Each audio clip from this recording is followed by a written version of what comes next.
Librarian वाली बात कर लेता हूँ कि भैया लाइब्रेरियन थर्ड ग्रेड में क्या इशू हुआ। मैंने एक वीडियो कल भी डाला था, तो मैं ज़्यादा बात इसमें ज़्यादा नहीं करूँगा कि 322 की फाइल थी, वो रिजेक्ट हुई फर्स्ट ग्रेड सेकंड ग्रेड के साथ साथ। अब 500 पदों की डिमांड है, वो फाइल फाइनेंस में गई, वो भी असहमत होकर वापस आ गई, और फाइनेंस के तमाम जो उच्च अधिकारी हैं उन्होंने मना कर दिया। उन्होंने मना कर दिया। जो तर्क दिया जा रहा है वो तर्क गलत है, हम उससे संतुष्ट नहीं हैं। अब इसमें दो चीजें हो सकती है कि ये जो कैंसिल हुई है इसमें हो सकता है शिक्षा विभाग की कुछ लोगों की गलती हो, क्योंकि होता ही है कि इनको पहल करनी पड़ती है। पहल करे, आपस में कोऑर्डिनेट करके जो है इसका समाधान करवाए। और हो सकता है कि फाइनेंस ने जो असहमति जताई हो वो 500 पदों को देखकर जता दिया कि 500 पद है, 548 पदों की भर्ती है, जिसमें 500 सामान्य के और 48 संस्कृत डिपार्टमेंट के। तो इन 500 में 500 यानी कि 100% का नियम इस पर लागू नहीं हो सकता, इसलिए नहीं बढ़ा सकते।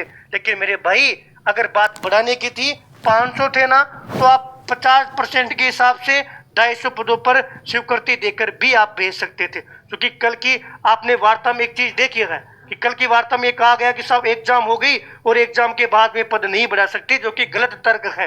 हमारे पास 23 भर्तियां हैं जिनका डाटा है, जिनमें पदों की संख्या बढ़ाई गई। कुछ भर्तियां ऐसी है जिसमें 2 गुना का रिजल्ट आ गया ना, उसके बाद में भी पद बढ़ाए गए। कुछ भर्तियां ऐसी है जिनकी एग्जाम के बाद में पद बढ़ाए गए। कुछ भर्तियां ऐसी है जिनमें 2-2 बार एग्जाम से पहले भी एग्जाम के बाद में भी पद बढ़ाए गए। इसलिए तर्क से हम सहमत नहीं है। इसका अब क्या है भैया, ये तो बताओ। देखिए, लास्ट जो वार्ता है अंतिम, आपको घूमना था, आपकी बात सरकार तक पहुंचानी थी, माननीय मुख्यमंत्री जी तक आपकी बात पहुंची है, सिस्टम में बैठे हुए लोगों को ही मांग पूरी करनी है। हम सब बेहतर प्रयास कर सकते हैं और आप लोगों ने बेहतरीन इस लड़ाई को लड़ा है।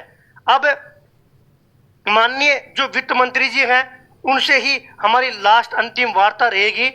अंतिम वार्ता होने के बाद में ही इस पर से निष्कर्ष निकलेगा कि इसमें 1% भी गुंजाइश होगी तो हम साथियों अंत तक लड़ेंगे। जो भी स्थिति होगी वो आप लोगों के सामने आ जाएगी। कोशिश रहेगी मंगलवार बुधवार की, लेकिन सुनने में आ रहा है कि मंगलवार और बुधवार को जो माननीय वित्त मंत्री महोदया जी बाहर हैं, तो फिर हम गुरुवार की कोशिश करेंगे। इस वीक में साथियों ये मुलाकात करके आप लोगों को स्टेटस जो है वो शेयर करेंगे। आगामी जो भी बात होगी मिलजुल कर हम इसको लेकर रणनीति बनाएंगे, क्योंकि इसका परिणाम नवंबर में आएगा। पूरा अक्टूबर आपके पास है। दिवाली के बाद में मुश्किल से 5 से 6 दिन आपको मिलेंगे। आपने हर वो माध्यम अपनाया है जिस माध्यम से आपको खुशी मिल सकती थी। अंतिम वार्ता के बाद में और सारी चीजें कहीं स्पष्ट होगी। 1% भी गुंजाइश होगी तो हम इसको अंत तक लड़ाई लड़ेंगे।